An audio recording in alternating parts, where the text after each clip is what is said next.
चीन ने तोड़ दी बुद्ध की सबसे विशाल मूर्ति। चीन का अंत नजदीक। भारत ने खेल दिया तिब्बत पर विक्टिम कार्ड। अब तिब्बतियों पर जुल्म ढहाना चीन को पड़ेगा महंगा। राष्ट्रपति शी जिनपिंग की जाएगी कुर्सी। सीपीसी की मीटिंग में होगा बड़ा ऐलान। दोस्तों, चीन एक नास्तिक देश है जो कि समय समय पर दूसरे धर्म के लोगों के साथ ऐसे कांड करते रहता है जो कि उनकी भावनाओं को ठेस पहुंचाए। चीन की बर्बरता को लेकर हमने कई सारी बातें सुनी हैं कि चीन अपने लोगों के साथ किस प्रकार से तानाशाही करता है। कुछ ऐसा ही उदाहरण अब चीन के द्वारा एक बार फिर से देखने को मिला है। ऐसा नहीं है कि चीन केवल दूसरे देशों के साथ दादागिरी करता है, बल्कि चीन अपने खुद के देश के अंदर रह रहे लोगों के ऊपर भी कठोर नियम कायदे लागू करता है और उनका पालन नहीं होने पर चीन की कम्युनिस्ट सरकार उनके साथ भद्दा व्यवहार करती है, जिसका ताजा उदाहरण तिब्बत में बौद्ध भिक्षुओं के साथ और सिंजियांग प्रांत के अंदर उइगर मुसलमानों के साथ हम देख रहे हैं। दोस्तों, चीन ने अब एक ऐसा ही कांड कर दिया है जो चीन को एक बार फिर से भारी पड़ सकता है। इस कांड के बाद दोस्तों भारत ने अपना विक्टिम कार्ड खेलना शुरू कर दिया है, तो वहीं अमेरिका भी चीन पर एक बार फिर से हावी हो गया है। जी हां दोस्तों, चीन की तानाशाही एक बार फिर उजागर हो गई है। एक रिपोर्ट में दावा किया गया है कि सिचुआन प्रेक्स में चीनी प्रशासन ने कई तिब्बती भिक्षुओं को गिरफ्तार कर लिया और उनकी पिटाई भी की। दरअसल हाल ही में चीन ने भगवान बौद्ध की सबसे विशाल प्रतिमा को तोड़ दिया था। इसके बाद इन चीनी अधिकारियों को शक हुआ कि इसकी करतूत के बारे में तिब्बती भिक्षुओं ने बाहरी लोगों को बता दिया है। अब इसमें आप समझ सकते हैं कि बाहरी लोग कौन थे। चीन को शक था कि कहीं उन्होंने इस बात को दलाई लामा तक पहुंचाया है या किसी अन्य देश तक पहुंचाया है जो कि चीन का धुर विरोधी है, चीन में हो रहे मानवाधिकार उल्लंघनों का विरोध करता है। जिसके बाद दोस्तों इसी संदेह में आकर उसने तिब्बती भिक्षुओं के साथ कठोर बर्बरता की। एक मीडिया रिपोर्ट में दावा किया गया है कि देश के लुओ काउंटी यानी कि डेगो में 99 फीट लंबे बुद्ध की प्रतिमा को चीन ने नष्ट कर दिया। उधर दोस्तों भारत तिब्बत के साथ बहुत ही गहरा संबंध रखता है। चीन से विस्थापित दलाई लामा भारत के अंदर रह रहे हैं। इसके साथ ही लगभग 1 लाख तिब्बत विस्थापित लोग भारत के अंदर निवास कर रहे हैं। साथ ही भारत ने बौद्ध धर्म के लोगों को सुविधा देने, उनकी धर्म की भावना का सम्मान करते हुए हाल ही में आपने देखा होगा कि कुशीनगर में एक अंतर्राष्ट्रीय एयरपोर्ट का नरेंद्र मोदी ने उद्घाटन किया था, ताकि बौद्ध धर्म के लोग अपने सबसे बड़े धार्मिक स्थान पर सुगमता से आवाजाही कर सके। दोस्तों, एक बात तो पक्की है कि अगर हम किसी को बलपूर्वक दबाने की कोशिश करते हैं तो एक ना एक दिन वह जरूर दुगनी ताकत के साथ बाहर निकलता है। समय हमेशा एक जैसा नहीं रहता और यह चीज आने वाले कुछ सालों के अंदर चीन जरूर भुगतेगा, क्योंकि चीन ने जिस प्रकार से भारत के पड़ोसियों के साथ एंटी भारत अभियान शुरू किया है, उनको अपने जाल में फंसाने का काम शुरू किया है। अब भारत भी चीन की इसी चाल पर चलता नजर आ रहा है। जहां हमने एक वीडियो के अंदर आपको बताया था कि वियतनाम फिलीपींस के साथ भारत के संबंध मजबूत होते जा रहे हैं, भारत भी उन देशों को टारगेट कर रहा है जिनका चीन के साथ किसी न किसी रूप से विवाद है। उनके साथ भारत कूटनीतिक तरीके से पेश आ रहा है ताकि उनका सपोर्ट हासिल कर सके। लेकिन चीन जिस प्रकार से तिब्बत के लोगों के साथ, तिब्बत के बौद्ध भिक्षुओं के साथ, उनकी धार्मिक भावनाओं के साथ खिलवाड़ कर रहा है, शायद भारत की कूटनीति अब इस चीज को साफ तौर पर देख रही है। भारत अब बहुत ही जल्द तिब्बत पर विक्टिम कार्ड खेलने वाला है, क्योंकि चीन तिब्बत की संस्कृति, उनकी वेशभूषा, उसका कल्चर, भाषा सबको उखाड़ फेंकना चाहता है और वहां पर भी जबरन चीनी सभ्यता को लाना चाहता है। इसका उदाहरण हमने कुछ दिन पहले भी देखा था, जब चीन ने तिब्बत के बच्चों के लिए चीनी भाषा सीखना अनिवार्य कर दिया था और हर सब्जेक्ट चीनी भाषा में पढ़ना अनिवार्य कर दिया था।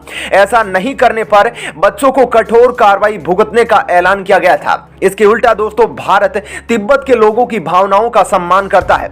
तिब्बत के सबसे बड़े धार्मिक गुरु दलाई लामा भारत में मौजूद है और भारत में हर धर्म के लोगों का सम्मान किया जाता है, जो चीन की आंख में किरकिर की तरह चुभ रहा है।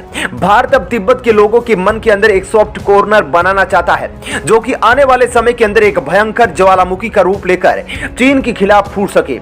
दोस्तों, आज से 75 साल पहले भारत भी कुछ इसी तरह की स्थिति से जूझ रहा था, जब अंग्रेज हमारे देश पर शासन कर रहे थे और जबरन हमारी भावनाओं के साथ खिलवाड़ और जुल्म ढा रहे थे। 15 अगस्त 1947 को उसका अंत हो गया।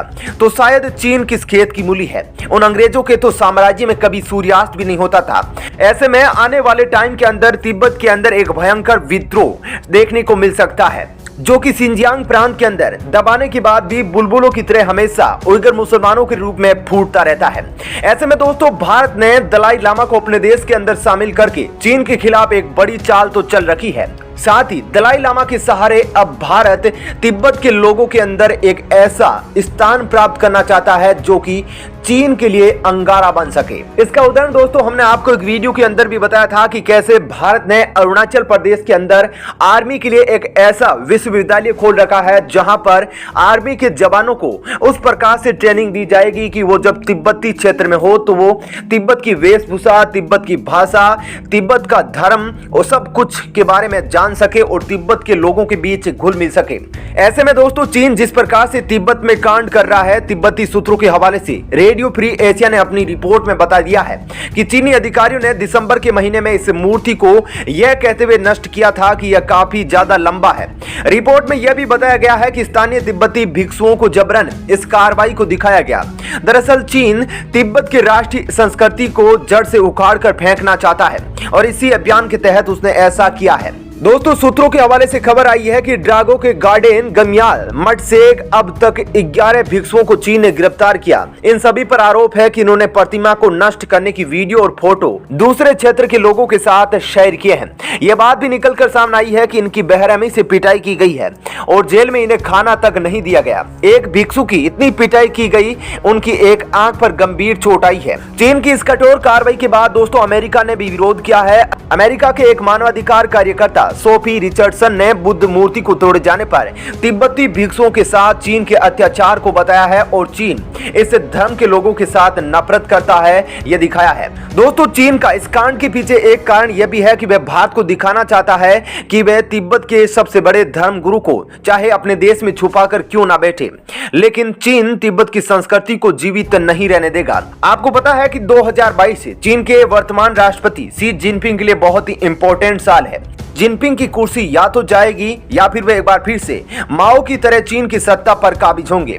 विशेषज्ञ मानते हैं कि 2022 के साल के अंत में सीपीसी यानी कि कम्युनिस्ट पार्टी की सबसे बड़ी मीटिंग होने वाली है और इस बैठक में जिनपिंग अपने आप को सबसे बड़ा नेता साबित करने की कोशिश करेगा। इसके लिए चीन दूसरे देशों के साथ और ज्यादा आक्रामक रुख अपनाएगा, जिसमें भारत और अमेरिका बहुत महत्वपूर्ण है।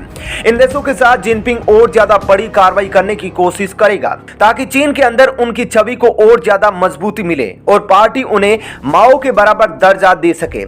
जिनपिंग अगर तीसरी बार चीन का राष्ट्रपति बन जाता है तो माओ के बाद चीन का सबसे ताकतवर नेता माना जाएगा और इसके बाद ये जिनपिंग और ज्यादा खतरनाक सोच के साथ आगे बढ़ेगा और दुनिया को परेशान करने का काम करेगा। ऐसे में दोस्तों ये बात न केवल पूरी दुनिया के लिए खतरनाक है बल्कि चीन के अंदर रह रहे लोगों के लिए भी खतरनाक है, विशेषकर तिब्बत और शिनजियांग प्रांत के लोग। इसके अलावा दोस्तों हमने देखा है कि चीन अन्य देश जैसे ताइवान, लिथुआनिया के साथ भी कठोर कार्रवाई कर रहा है ताकि वे कम्युनिस्ट पार्टी के नेताओं का दिल जीत सके और उनको दिखा सके कि वह बड़े फैसले लेने वाला नेता है और किसी से नहीं डरता है।